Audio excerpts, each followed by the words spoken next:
দেখেন, এনসিপির নেতা হাসনাত আবদুল্লাহর প্রতি সম্মান রেখেই আমি একটা কথা বলতে চাই।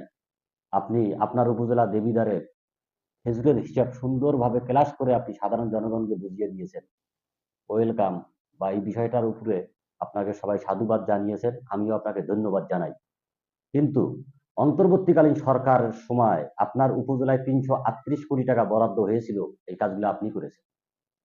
তাহলে সেই ৩৩৮ কোটি টাকার হিসাব কেন আপনি দিলেন না? এই কে খেজুর পেলো কে খেজুর পেলো না, এটা বড় বিষয় না। ৩৩৮ কোটি টাকাটাই বড় বিষয় আমি মনে করি, বা একজন সচেতন ব্যক্তি হিসেবে মনে করি। আপনি যদি নিজেকে সৎ যোগ্য দাবি করেন, তাহলে আপনার উপজেলার ৩৩৮ কোটি টাকার হিসাব আপনি দেশবাসীর সামনে উপস্থাপন করবেন।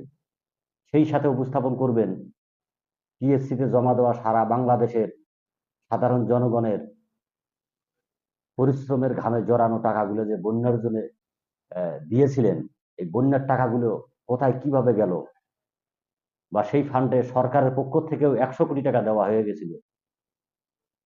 অন্তর্বর্তীকালীন সরকার ১০০ কোটি টাকা আপনাদেরকে দিয়েছিলেন, এই টাকাগুলোর হিসাব দিবেন।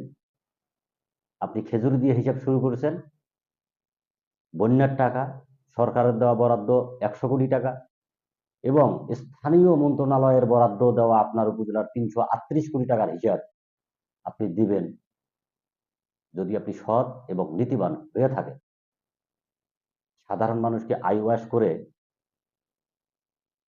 দেশে উচ্ছৃঙ্খলতা সৃষ্টি করে দেশকে পিছিয়ে দিবেন,